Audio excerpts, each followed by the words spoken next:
Hello, my friends. How are you all? I hope you may be well and fine. You are most welcome at our channel English Spoken Zero to Hero. Friends, आज हमारी English spoken class का day 20 है और day 20 की class हमने एक part 1 में भी आपको करा दी है और जिसमें आज हम आपको डे 20 की सेकंड क्लास कराएंगे और इसमें हम यूज ऑफ बी का सेकंड कंडीशन और क्वालिटी के बारे में बताएंगे। तो साथियों, देर न करते हुए चलते हैं अपनी फर्स्ट स्लाइड पर। यूज ऑफ बी में जो प्रेजेंट की फॉर्म होती है वह होती है इज और एम और पास्ट में जो फॉर्म होती है बी की वह होती है वाज और वर। साथियों, हमने डे 20 की अपनी फर्स्ट क्लास में यूज ऑफ बी का प्रयोग ऑक्यूपेशन के लिए आपको बता दिया है।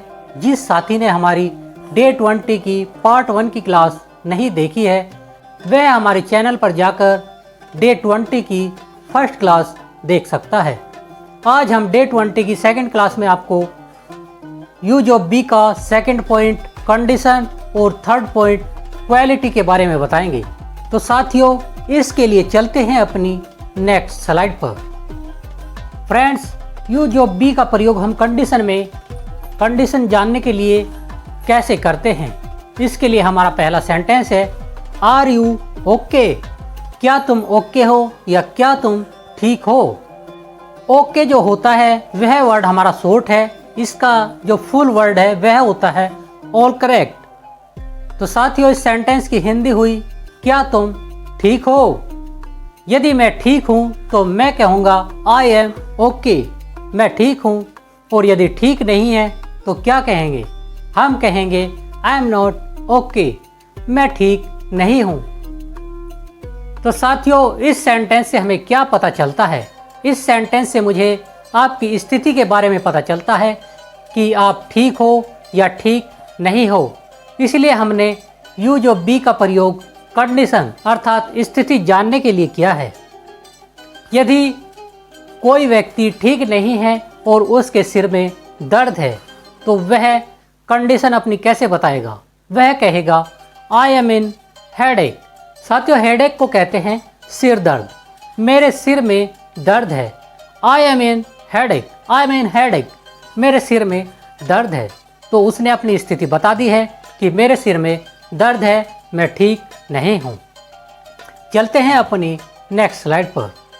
कभी कभी स्थिति यह बनती है कि हमें सामने वाले से यह पूछना होता है कि अब तुम कैसे हो।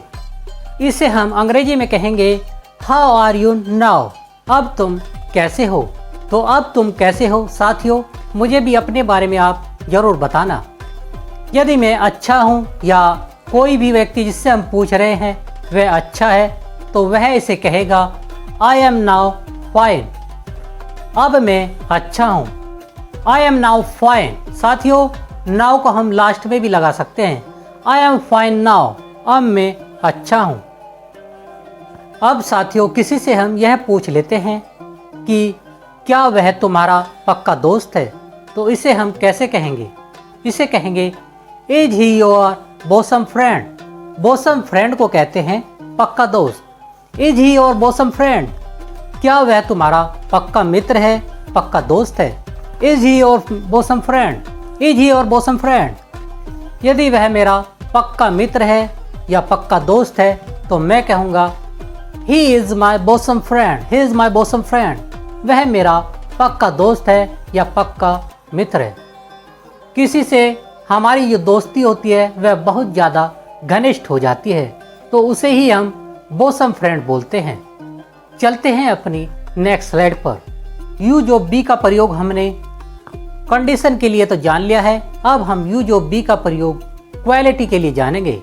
और क्वालिटी भी हमारे अंदर दो होती है, एक तो हमारे अंदर गुण होते हैं और जिन्हें हम इंग्लिश में मेरिट्स कहते हैं, और एक हमारे अंदर अवगुण भी जरूर होते हैं और जिन्हें हम इंग्लिश में डीमेरिट्स कहते हैं। तो साथियों, हम यूज ऑफ बी का प्रयोग क्वालिटी में मेरिट्स और डीमेरिट्स के लिए कैसे करते हैं, इसके लिए हमारा पहला सेंटेंस है आर यू हनी टंग। हनी टंग होती है जिनकी जुबान मीठी होती है या जो व्यक्ति मीठा बोलने वाले होते हैं, दूसरों को कुछ भी कहते हैं और वह उनको बहुत अच्छा लगता है, तो उसे ही कहते हैं हम हनी टंग।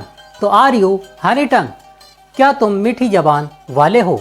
यदि मैं मीठी ज़बान वाला हूँ या कोई भी व्यक्ति यदि मीठा बोलता है तो वह कहेगा I am honey tongue, I am honey tongue, I am honey tongue, मैं मीठी ज़बान वाला हूँ। अब यदि सामने वाला व्यक्ति मीठा नहीं बोलता है तो वह इज आर एम के बाद नोट का यूज़ करेगा और वह कहेगा I am not honey tongue, मैं मीठी ज़बान वाला नहीं हूँ। I am not honey tongue, I am not honey tongue. तो साथियों, यह जो हमारा सेंटेंस था यह हमारा मेरिट्स अर्थात गुण से संबंधित सेंटेंस था। चलते हैं अपनी नेक्स्ट स्लाइड पर, जिस पर हमारा नेक्स्ट सेंटेंस है क्या तुम ईमानदार हो? यदि हम किसी भी व्यक्ति से यह पूछते हैं कि क्या तुम ईमानदार हो, तो वह व्यक्ति यही कहेगा कि मैं एक ईमानदार व्यक्ति हूँ। तो हम उससे पूछ लेते हैं are you honest, are you honest, क्या तुम ईमानदार हो? तो सामने वाला व्यक्ति कहेगा I am an honest person, मैं एक ईमानदार व्यक्ति हूँ या एक ईमानदार आदमी हूँ। साथियों, यहाँ पर हमने ऑनेस्ट से पहले एन का यूज़ किया है क्योंकि यहाँ पर एच का जो साउंड है वह ओ आ रहा है और जो एक वोवेल साउंड है, इसलिए हमने यहाँ पर एक के लिए एन का यूज़ किया है। आई एम एन ऑनेस्ट पर्सन, मैं एक ईमानदार व्यक्ति हूँ। क्या तुम अभिमानी हो? अभिमानी को कहते हैं जो जल्दी गुस्सा हो जाते हैं, तो इसे हम अंग्रेजी में कहेंगे are you arrogant, are you arrogant, क्या तुम अभिमानी हो? यदि सामने वाला व्यक्ति अभिमानी नहीं है तो वह इसे अंग्रेजी में कहेगा I am not arrogant, I am not arrogant. साथियों, कहीं कहीं पर इसे एरोजेंट भी बोला जाता है, लेकिन जो सही प्रोनाउंसिएशन है वह एरोगेंट ही होता है।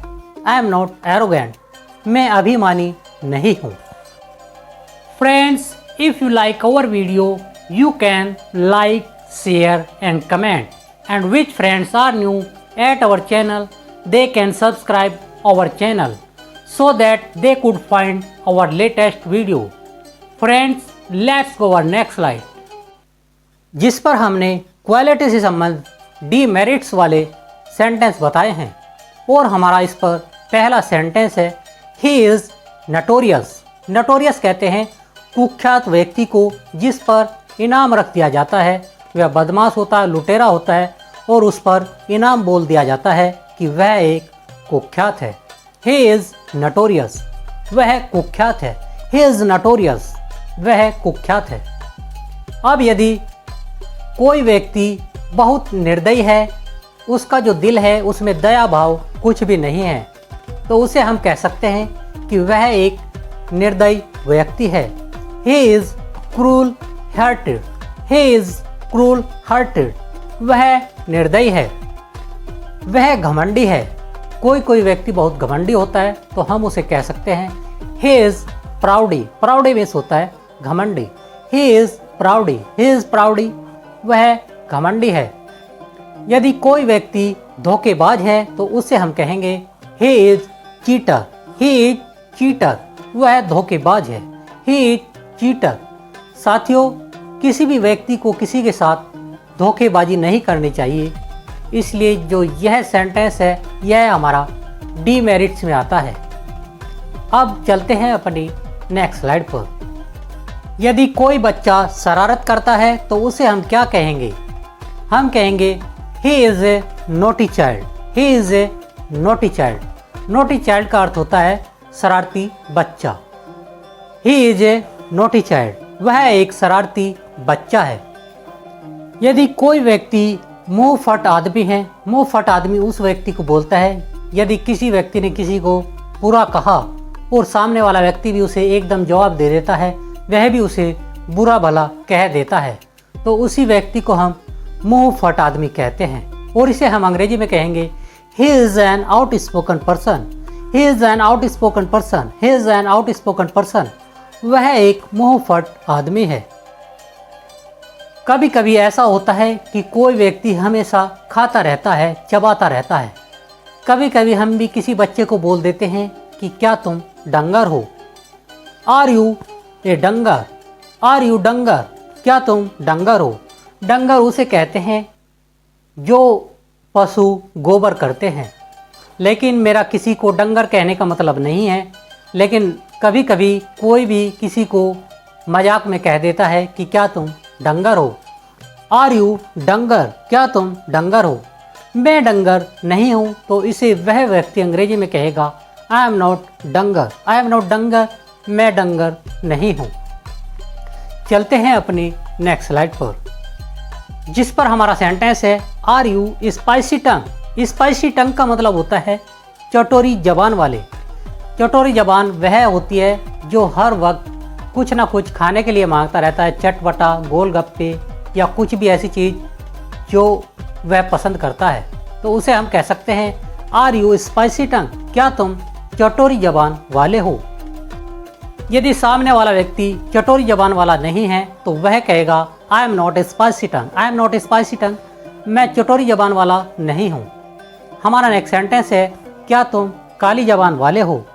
काली जबान उसे कहते हैं यदि किसी ने यह कह दिया कि तुम्हारी 100 मीटर रास्ते पर ही किसी से टक्कर हो जाएगी और उसका इतना कहने मात्र से ही उस व्यक्ति की 100 मीटर जाने पर टक्कर हो जाती है, तो हम कहते हैं कि तुम्हारी तो काली जबान है, तुम्हारे कहने मात्र से ही उसका टक्कर हो गया।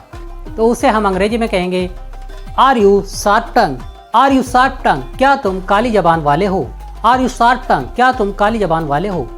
यदि वह काली जबान वाला नहीं है तो वह कहेगा I am not sharp tongue, I am not sharp tongue, मैं काली जबान वाला नहीं हूँ। साथियों, मैं आशा करता हूँ हमारे द्वारा बताया गया यू जो बी का टॉपिक आपको अच्छा लगा होगा, और यदि आपको अच्छा लगा हो तो आप हमें लाइक, शेयर और कमेंट जरूर करिएगा। और साथियों, यदि आपकी यू जो बी से संबंधित कोई भी क्वेरी या कोई भी डाउट हो तो आप हमें हमारे कमेंट सेक्शन में ज़रूर लिखेगा, हम उसका रिप्लाई करने का जल्द से जल्द प्रयास करेंगे। तो साथियों, मिलते हैं अपनी एक और नई क्लास में, तब तक के लिए थैंक यू, धन्यवाद।